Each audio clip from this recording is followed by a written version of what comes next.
नमस्कार। किचन में या रसोई में काम करते करते रसोइया अपनी खुद की बनाई हुई पूरी सब्जी खा जाता है, क्योंकि उसके सामने जो चीज़ बन रही होती है और गरम महकदार, तो भूख एक प्राकृतिक क्रिया है। उसी तरह जब ताजे नोट छप रहे होते हैं तो वहाँ काम करने वालों का मन डोल सकता है।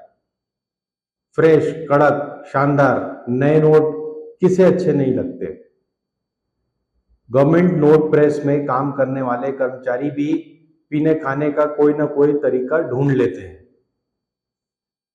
हमारे देश में नासिक, देवास और बेंगलुरु में सरकार की नोट बनाने की प्रेस है और यहाँ पहले भी कई बार नोट गायब हो चुके हैं, बड़ी संख्या में और कई बार। लेकिन इस बार जो कारनामा नोटबंदी के आवरण में हुआ है वह अपने आप में गजब है। करीब 88,000 करोड़ यानी करीब 1 लाख करोड़ के नए और पुराने 500 के नोट गायब हो गए हैं। इन तीनों प्रेसों को मिलाकर यह कारनामा हुआ है। 2016 और 2018 के बीच ऐसा बताते हैं। ये जानकारी आरटीआई एक्टिविस्ट मनोरंजन रॉय ने निकाली है और रॉय का कहना है कि इन तीनों प्रेस ने 881 करोड़ 500 के नोट छापे थे, लेकिन आरबीआई का कहना है कि उसे सिर्फ 726 करोड़ नोट ही मिले। इसका मतलब हुआ कि कुल मिलाकर 88 करोड़ नोट गायब हैं। ये कहानी 15 जून को पता चली, लेकिन आरबीआई ने जवाब देने में 8-10 दिन लगा दिए। आरबीआई का जवाब सोवियत संघ के जमाने के फरमानों की तरह है। यहाँ पर देखें कि हमारे यहाँ कुछ नहीं हुआ है और ये सब बातें गलत है। क्या गलत है और कैसे गलत है, ये बताने की जरूरत आरबीआई ने नहीं समझी। अब कुछ लोगों ने यह तर्क दिया है कि तीनों नोट प्रेस में जो इंफॉर्मेशन आरटीआई एक्टिविस्ट रॉय को दी गई, उसका गलत इंटरप्रिटेशन या जिसे कहते हैं गलत व्याख्या की गई है रॉय के द्वारा। सिर्फ इन तीनों में से सिर्फ देवास प्रेस ने बताया कि 242 करोड़ 500 के नोट उन्होंने सप्लाई किए थे, जिसमें से 86 करोड़ नोट पुरानी डिजाइन के थे।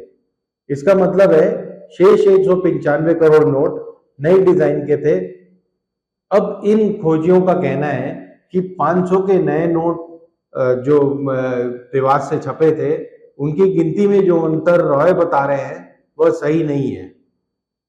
आरबीआई का कहना है कि इन तीनों प्रेस ने कुल 927 करोड़ नोट बनाए और उसे पूरे 927 करोड़ नोट मिल गए हैं, यानी 927 इंटू 500, यानी उतने नोट उनको मिल गए हैं। इसलिए मामला यहीं खत्म हो जाता है। लेकिन ऐसा लगता नहीं है, क्योंकि नोटबंदी की आड़ में इससे भी बड़े बड़े खेल हुए हैं। और उनका क्या हश्र हुआ है? जो नोट पुराने जो 1000 और 500 के नोट जो कोऑपरेटिव बैंक्स और दीगर बैंक्स में जमा किए थे, ये हम सब जानते हैं कि करीब करीब 100% नोट वापस आ गए थे। जबकि ऐसा अंदाज है कि कम से कम 10% नोट, यानी सिर्फ 90% नोट वापस आने थे। कम से कम 10% नोट तो फर्जी होते हैं या खराब हो जाते हैं या लोग जमा नहीं कर पाए होंगे, लेकिन 100% नोट वापस आ गए।